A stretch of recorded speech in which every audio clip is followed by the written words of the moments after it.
Stay frosty and head over to EasyMut.com for the cheapest MUT coins on the market. And when I say cheapest, I mean it. We're talking 1 million coins for around 40 bucks. Use code DIRECTOR for 5% off.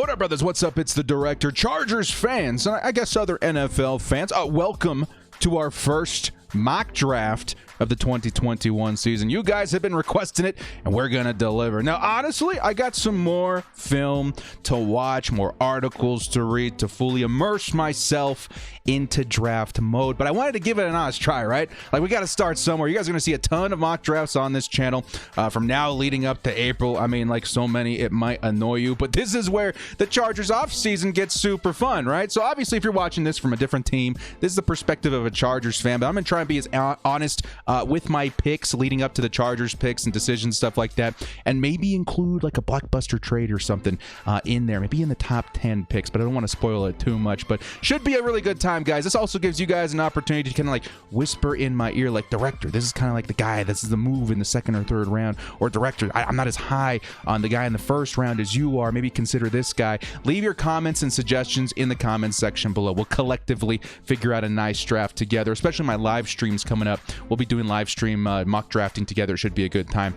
But before we do get into this mock draft, I do want to remind you guys we are currently holding a giveaway. I am giving away this epic Chargers triple signature jersey that includes Kellen Winslow, Charlie Joyner, and Wes Chandler, three of the best Chargers players of all time. It also says Air Coryell on the back. It's pretty sweet. Now, of course, this one is going out to members of my crew as a gesture of thanks for helping me get that program off the ground. If you guys don't know what the crew is, it's basically my membership program. You guys get things like custom emojis, members-only chat, and getting your name in the end credits of my videos. It's a great way to support me, support the channel, and all you got to do to win this jersey is be a member.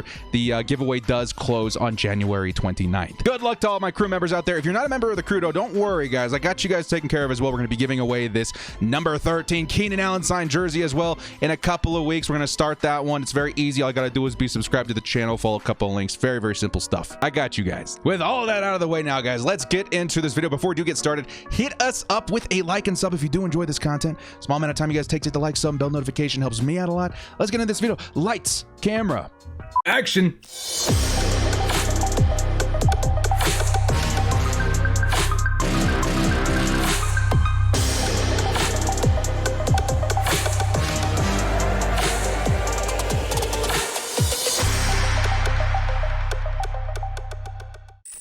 Ladies and gentlemen, the first mock draft of the 2021 season. All right, guys, I am going to be picking for all teams. So again, I apologize if we don't get 100% of the picks like banger. The Chargers one, definitely. I've given a lot of thought to, but the other teams, I'm just going to be trying to be as honest as possible in those selections. So speaking of being honest, there is a very obvious couple first picks we do need to go over. Trevor Lawrence, I mean, the Jaguars out-tanked the New York Jets. You got to reap the rewards of that epic tank.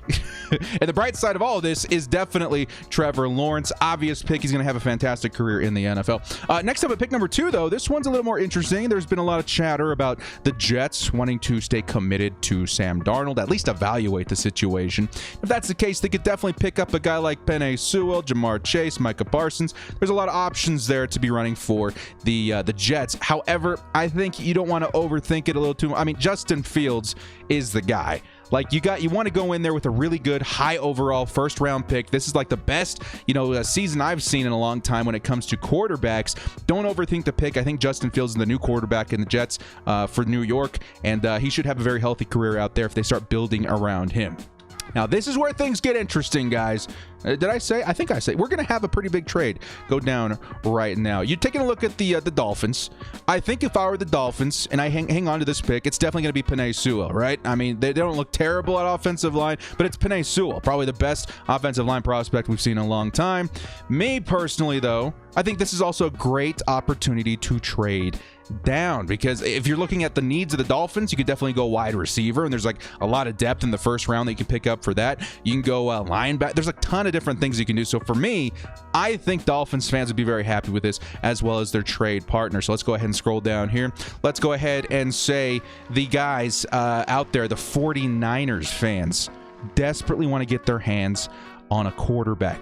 And to get the quarterback they want, they're going to have to trade up with the Dolphins. I've seen and read some articles that the 49ers are ready to throw the barn down when it comes to trading into, a pick to acquire a quarterback. Maybe they even talk about, trading for Deshaun Watson, which has been kind of a hot topic lately. But I'm going to say here in this example, the Niners were talking about trading up in the draft to get their guy. What's it going to take? Now, it might be more or less than this. I'm just going to kind of spitball it here. I'm going to say the Niners need to give up in order to get the first round number 3 overall pick from the Dolphins. They're going to need to give up a first, second, and at least 5th round pick. Let's say the early 5th round pick in this year's draft, as well as give up their first, second, and probably even like your 4th round pick in next year's draft, man. I'm not saying this is accurate, whatever, but they are trading up to get a quarterback. We've seen crazier things happen, but the Niners aren't playing games no more, man. They want to get their quarterback of the future, so we're going to go ahead and send this off. Again, it could be more, could be less. All right, I took a 3rd from next year as well. Again, don't pay too much attention to how much it costs. Just know it's going to cost a lot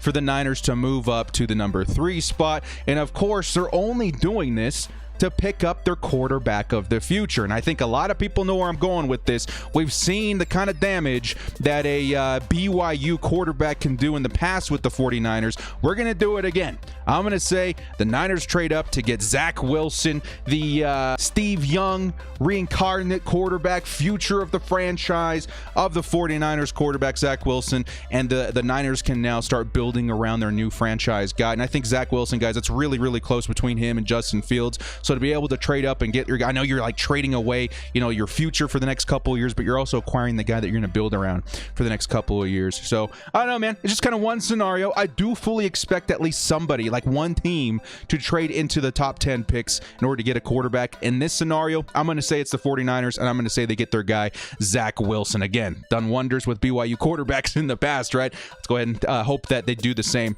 with Zach Wilson. Now, if you're the Falcons at this pick, Atlanta's thinking, oh my God, we wanted Zach Wilson. That's what we're hoping to happen. Like, we knew that the Dolphins were probably not going to go Zach Wilson. They might not. They most likely won't. They probably go wide receiver. They probably go Penei Sewell. Now we got to make a decision. Do we like our guy Trey Lance as much as Zach Wilson? Do we want to take a shot on this guy? Me personally, the situation that the Falcons are in right now, Matt Ryan's still playing pretty nice. They still need to acquire a guy for their future, and I don't know if you're going to find a draft like this in the next few years. This is definitely one of the best quarterback drafts I've seen in a long time. And I think you got to kind of roll the dice here. I mean, like, who are you passing up on? Penei Sewell, that's pretty tough. You're passing up on guys like Micah Parsons, Jamar Chase. But I think when you're really talking about reaching for a quarterback, the kind of team that would do that, the kind of opportunity that Trey Lance would have to learn under Matt Ryan, that's just got to be the pick for me, man. So honestly, I'm going to say 4 quarterbacks go in the top 4 picks. Insanity, but if there's any year that could happen, it's this year. The Falcons are going to get their guy, Trey Lance. Now, if you're the Bengals, you're Bengals fans, you're the Bengals team, you're looking at this draft going, oh, this is beautiful. It could not have worked out any better for Bengals fans. Of course, the Bengals had the number 3 pick at some point, late in the season. Now they're down to the 5th pick.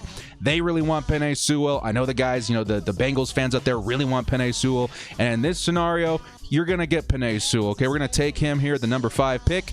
That's an absolutely easy decision for me. You're building around your future quarterback out there in Joe Burrow.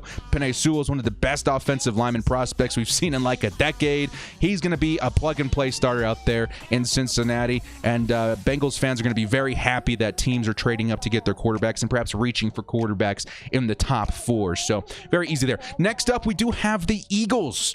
Now, the Eagles, to me, can go a couple different ways with this pick. I think you guys have been atrocious at wide receiver for a long time. You guys have had an atrocious secondary for a long time. The question is, where do you want to invest? You can also take Micah Parsons as well. I don't know if he fits as well, and I think he could fit pretty much anywhere. But when you're talking about, taking a value pick at a position of need as well, to me, it's between Jamar Chase and Patrick Surtain.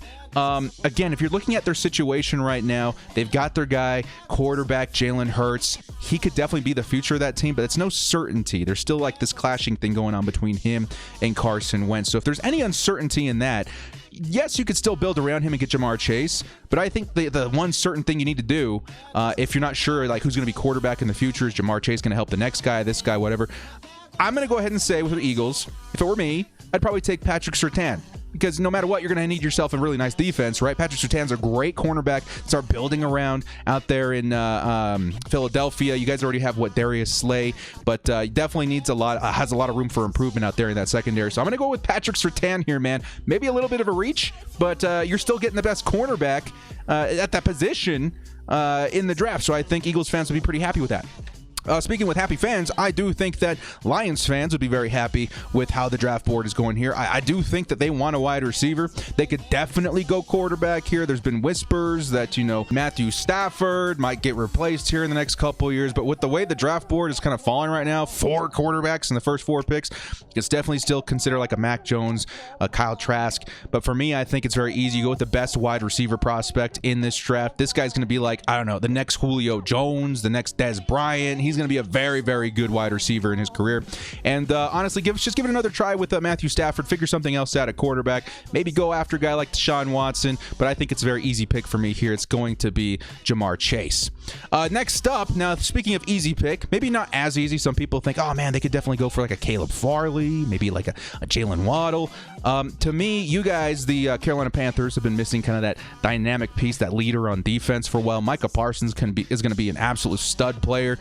Really hasn't been the same since you guys lost Luke Kuechly, and I feel like Micah Parsons probably not the best replacement, but definitely can step in there and cause havoc there, the linebacker position, which you guys definitely need, as it's listed as your top need here on this draft site. So we're going to take Micah Parsons at the 4 pick. Next up at the number 9 pick for the Broncos. Now, I got to say this, guys. If there's any team that would reach for a quarterback, let's say like Mac Jones, and at this pick, at number 9, reach this far from, I think it would be the Broncos. But at the same time, the Broncos, I don't know. Again, if I'm this team and I'm looking at the quarterback situation here, there's really good talent still left on here. I mean, you got to really address your edge, your cornerback, your offensive tackle position. I really have to maybe look into different drafts, different years, maybe free agency for a quarterback, maybe give Drew Lock another season. Either way, it could go Mac Jones here. I'm going to say that they could definitely take Mac Jones. In this particular mock draft, I'm going to go ahead and take Kwity Paye. I think Kwity Paye is probably the best edge kind of guy in this draft. I think you're going to get a good value for him at the number 9 spot, and I do think that he's going to make a difference out there in Denver. Obviously, guys like me, Chargers fans, were worried about that. Kwity Paye, in combination with Bradley Chubb, and then maybe even Von Miller, if they decide to keep him, could cause some havoc out there. They want to get back to the days of dominant pass rush in Denver. So we're going to take Kwity Paye here. Next up for the Cowboys. Now, the Cowboys can go a couple of different ways here. Kyle Pitts is obviously still on the board. You got 2 of the best wide receivers in the draft outside of Chase. Caleb Farley can go offensive tackle. Couple options here for the Cowboys. We'll move it along a little bit quicker here. I do think the Cowboys, they got Azue or whatever his name's out there. Their cornerback depth has been pretty bad. He might be, even Azue might be leaving the team here very soon. So I'm going to say Caleb Farley is the pick. I think between Caleb Farley and Patrick Surtain, it's very, very close for me. They're both very, very good players, and I think the Cowboys definitely want to help revamp their secondary after losing their big guy to free agency last year. So Caleb Farley's going to be the pick for me. Now, I think for the next couple of picks, it's going to be wide receiver. But really what it comes down to is, who do you want more? Do you believe in the Heisman Trophy winner, Devonta Smith, or the Tyreek Hill clone, Jalen Waddle more? And then you're going to have to look at their quarterback situation a little bit too. I think Daniel Jones, Jalen Waddle kind of feels right to me, which kind of sucks because as a Chargers fan, I'm really hoping that Jalen Waddle falls to me, maybe even Devonta Smith, but the way this board is falling right now, like an honest, raw take, I don't think that's going to happen. I'm going to go ahead and give Jalen Waddle over to the New York Giants. I think that's a good pick for them. Build around Danny Dimes. Make sure he's got the weapons, the future, the opportunity to succeed out there in New York. And Jalen Waddle, again, a Tyreek Hill clone, could definitely be a difference maker for that team. And then the Miami Dolphins, who traded out of the number 3 pick early in the draft, are looking at how the draft board fell, and they're like, yes, this is great. We were probably going to take Jamar Chase at number 3. Devonta Smith, Heisman Trophy winner. Definitely a really good consolation prize. This is a no-brainer. We're going to take Devonta Smith. All right? Now here comes the infamous moment. Chargers fans, you're on the board. Chargers fans, why don't you take a hard look at this? What would you do here? We got names like Kyle Pitts, definitely a difference maker. We'll talk about him in a second. Christian Darrisaw. We need offensive linemen so bad. And Darrisaw honestly could be a really good pick out here. A lot of people also say Rashawn Slater's not a bad pick. Maybe even Gregory Rousseau. We need an edge guy. What do you guys think? Take a second to think about it, because I'm going to give you guys my opinion right now. my opinion as a Chargers fan, seeing the board the way that it has fallen, the two guys I'm really thinking about here are Kyle Pitts and Christian Darrisaw. Now, when you're talking about the NFL draft and you're talking about the Chargers, then the Chargers have a history of taking the best player available, and I think it's kind of worked out for us in the past, right? We got ourselves Derwin James, Joey Bosa, this last year, Justin Herbert, and everything's worked out great. And I understand that a lot of Chargers fans will look at a pick like Kyle Pitts and be like, yuck, it's a tight end. Why? You know, never take a tight end in the first round with a high pick. It just doesn't work that way. Only thing is, Kyle Pitts, this guy to a lot of people is like a top 5 guy, top 5 talent. And it's because he plays more like a wide receiver than he does tight end. You're talking about the best mismatches you could possibly find when it comes to tight end, that position in this draft class, maybe in the last 10 draft classes. It's Kyle Pitts. A lot of people do compare him to Darren Waller, but like better, which is crazy. A better Darren Waller. A Darren Waller that's as fast as nimble as Evan Ingram with hands like Darren Waller. He's a freak of nature.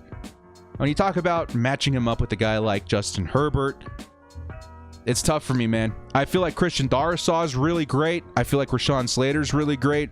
But when you're talking about who you could pick up at offensive line, maybe even cornerback in the second round, this one's tough for me, man. But I think I'm going to go with best player available here. Maybe some Chargers fans won't like this. You're like, Director, we're 17 minutes into this video, and you're going to finesse me into a Kyle Pitts pick? Maybe.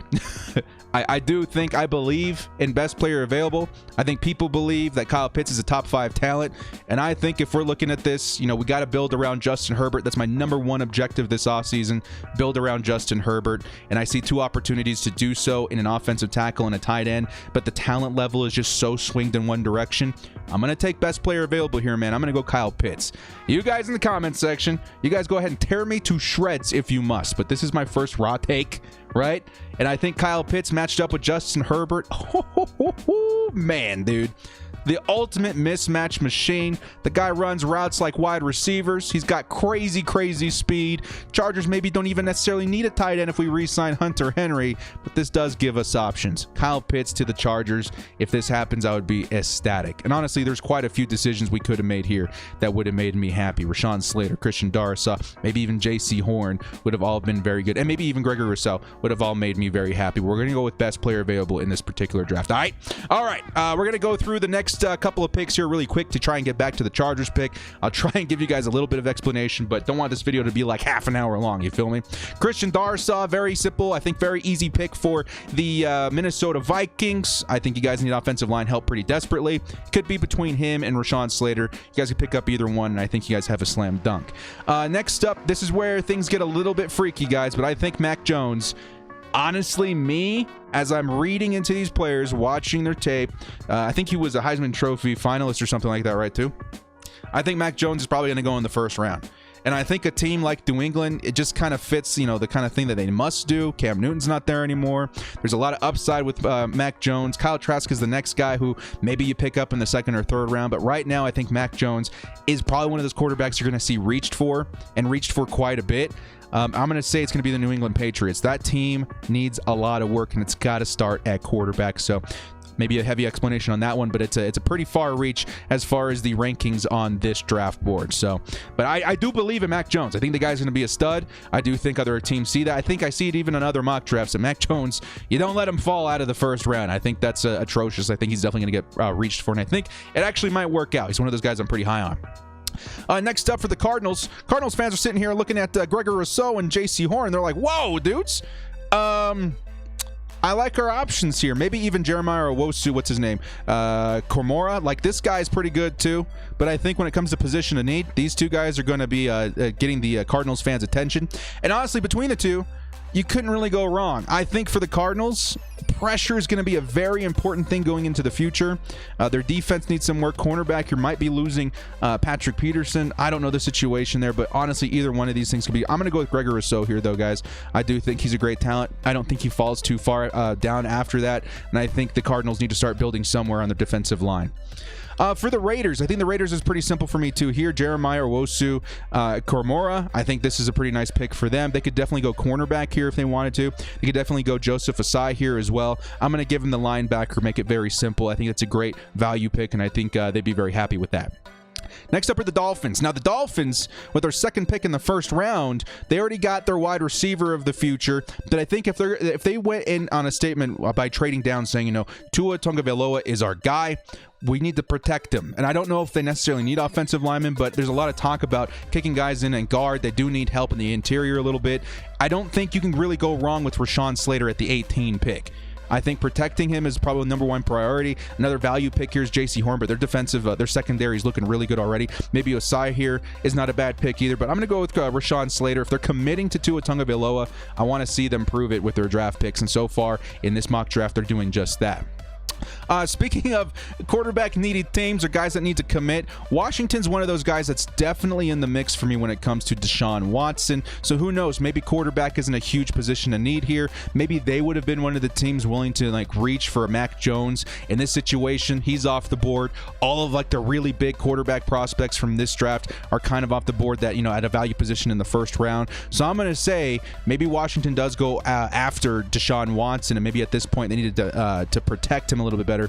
Jalen Mayfield is pretty high for a lot of guys. Elijah Vera Tucker is very high for some guys.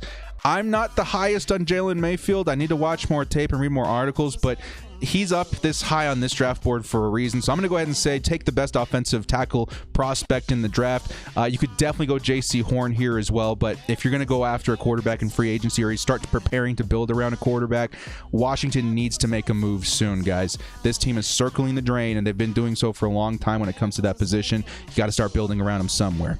Next up, we have the Bears. Now, the Bears, they don't have cornerback listed as a huge need, but I see J.C. Horn there still, and I'm like, dudes, you can't let that happen. J.C. Horn, for me, he should have been taken a while back. Maybe not a huge position of need, but you're talking about taking a value pick here. I'm just going to go J.C. Horn for the Bears, man. I think that makes a lot of sense. Just, what kind of value that you're seeing with him. He could be a difference maker there on the outside. I like the pick.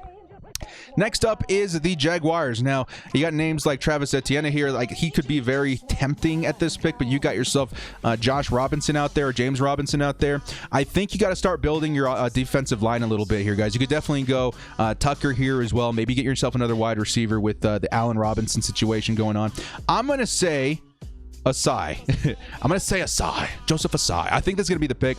You got to start creating more pressure there for the Jaguars fans. I think Jaguars fans will be very happy with this. You got yourself a Trevor Lawrence, a difference maker on the offensive side of the ball. Then defensively, Joseph Asai could be a difference maker for you guys as well. I'll tell you, as a Chargers fan, that worked out for us very well last season, getting our quarterback of the future in Justin Herbert, and then getting a leader on defense of Kenneth Murray. So I think if it ain't broke, don't fix it. And I think that draft strategy for me is the right move.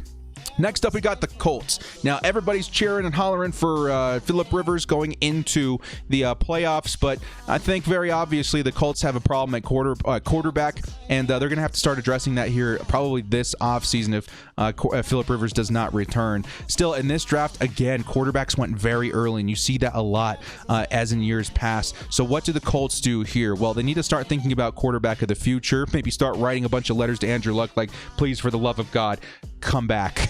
But I don't think that's going to happen. So what do you do if you're them? You can start, reinforcing that offensive line. Their offensive line's already really good. Rashad Bateman here, wide receiver. They really need wide receiver help. I'm going to go ahead and give them Eric Stokes here, though, guys. I think, they really need cornerback help. Their defense is already really good, but I think Eric Stokes could definitely help out, cornerback out of Georgia. We're going to go ahead and go with Stokes there.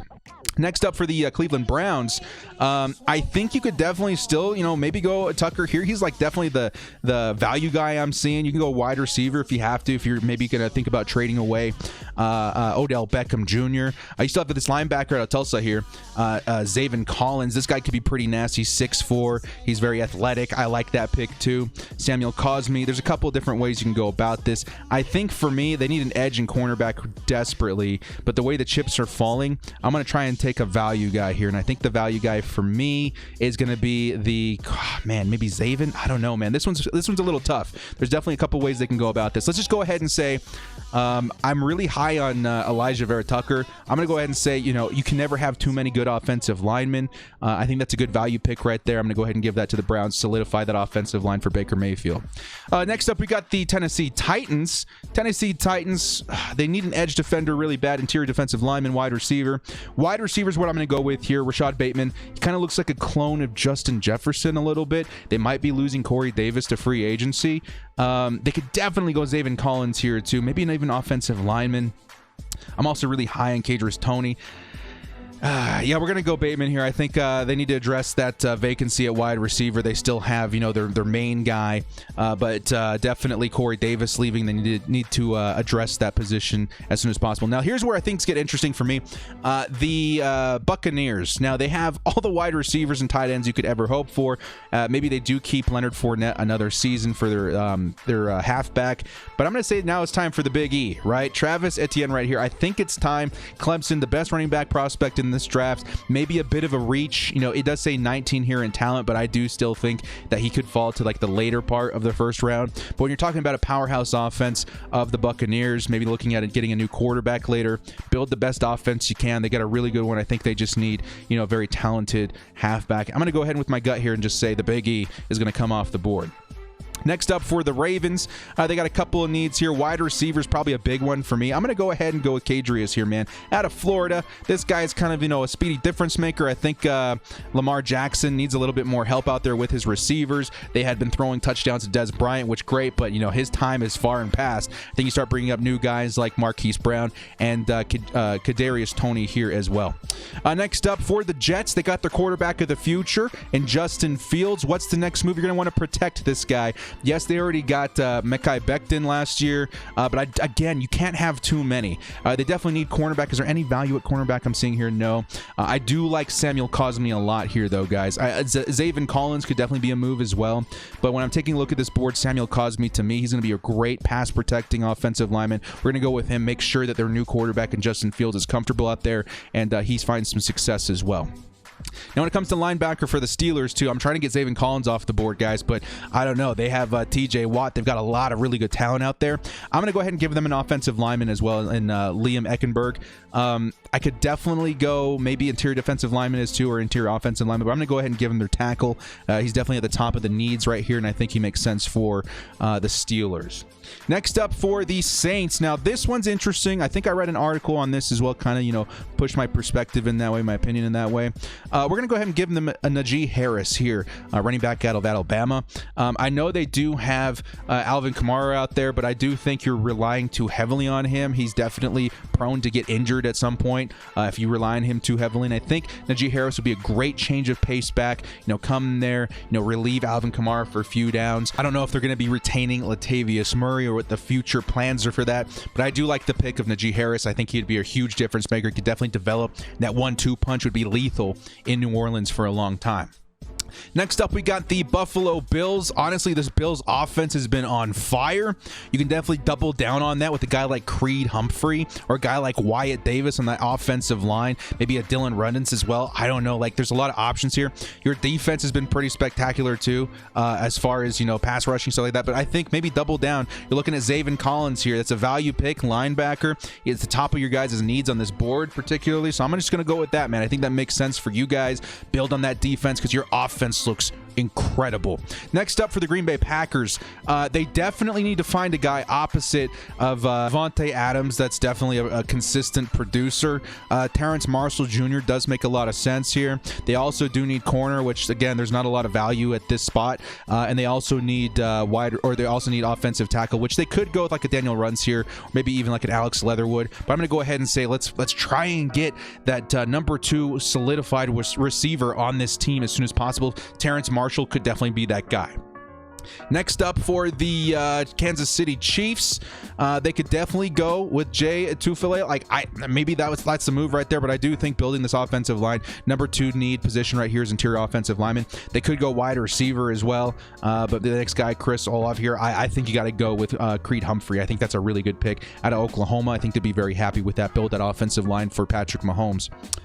Next up, you've got your Jacksonville Jaguars coming back in the second round. Now, I think 1 round is good. A nice lengthy video with a lot of explanation. We do cover more teams than the Chargers, and that'll give me more time to read up on 2nd round guys and have fun with that. So I think it's going to be a good one, guys. Let me know in the comment section below if you agree with the picks I made. Heck, it doesn't even have to be the Chargers pick. I'm mostly looking for the Chargers pick. That one's going to be interesting, cause a lot of controversy with Chargers fans. But again, if we're looking in the 2nd round, the Chargers can still go after guys like Alex Leatherwood. There should be, so Wyatt Davis is still on the board. Daniel Run is still on the board. A lot of these guys, offensive linemen, aren't too far away from guys like Rashawn Slater and Christian Darrisaw. So you're talking about getting a really good value in the 1st round at tight end, Kyle Pitts, and still getting a really nice upside like offensive lineman in the 2nd round. If we don't get him, we can still go after guys like Asante Samuel, maybe a wide receiver, Tyson Campbell. There's a lot of good talent in the 2nd round that does address position of need that make more sense for our pick at number 45 in the 2nd round. So I see a lot of value there. When I see value like that, especially a guy that's maybe a top 5 talent, I'm going to jump on it. All right, guys. Well, let me know what you guys think in the comment section below. Again, give me your maybe round 2 prospects that you're super excited about. I listed off a couple there that I really like. And then let me know what you guys think of the 1st round. Maybe even scenarios. Maybe trade up for Penei Sewell, trade down from the pick. We got a long ways to go until the 2021 NFL Draft, guys. So there's a lot of videos yet to come, and I want to kind of collectively get your guys' opinions kind of influenced into these drafts as well. Well, guys, thank you so much for joining me. Hit us up with a like and sub on your way out if you did enjoy this content. Also, remember the giveaways. We got the upcoming Keenan Allen in the next couple of weeks and the ongoing Air Coryell jersey. All you got to do is be a member of my channel before the 29th of January. Again, guys, thank you so much for joining me. This has been The Director. We'll see you next time, and as always, bolt up and stay frosty.